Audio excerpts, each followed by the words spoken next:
आश्रमशाळेला त्यांनी भेट दिली असता तिथे जाऊन त्यांनी तपासणी केली, पाहणी केली, तर त्यांचं पण असं मत आहे की तिथले जे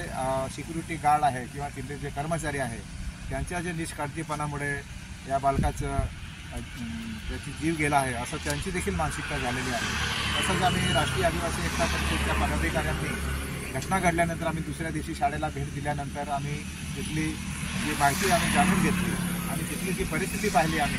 तर त्या ठिकाणी जो बालक त्या वर्गामध्ये होता तिथून जो बाहेर निघाला संडास बाथरूमसाठी आणि त्याला तिथून वट्यावरून उचललं किंवा तो बाहेर गेला असेल, आता आपल्या लोकांना सवय आहे बाहेर संडास बाथरूममध्ये, परंतु निष्काळजीपणा आणि असं आहे की त्या ठिकाणी ते ज्या ठिकाणी मुलं राहतात तिथे संडास बाथरूमची कुठली सोयी सुविधा नाही आहे आणि त्याच्या हाकेच्या अंतरावर वासमनचं तिथे कॅबिन आहे, घर आहे, तर त्यांनी देखील साफसाफ दुर्लक्ष केलेला दिसत आहे। आणि त्या ठिकाणी तिथले जे व्यवस्थापक आहेत ते ट्रेनिंगला गेले असताना त्यांना दुसऱ्या लोकांनी त्यांची नियुक्ती केली होती, त्या लोकांनी देखील त्याची जबाबदारी पार पाडलेली दिसत नाही। तर एकंदरीत तिथले जे शासन प्रशासन जे आहे ते देखील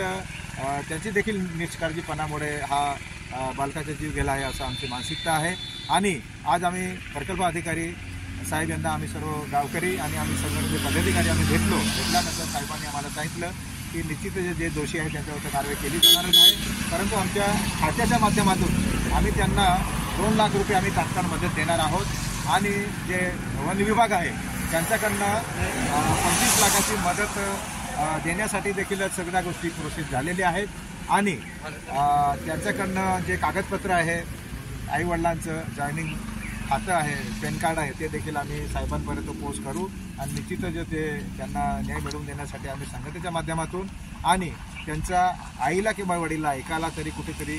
सरकारी त्यांच्या नोकरीमध्ये सामील करून घ्यावी अशी आमची मागणी आहे। आणि माझं शॉप आहे तर देवळा सटाणा रोड एक रूमजवळ गाडा नंबर 21 आणि माझा नंबर आहे 9834429385। अवश्य भेट द्या, टेस्ट घ्या आणि मग नंतर पुढच्या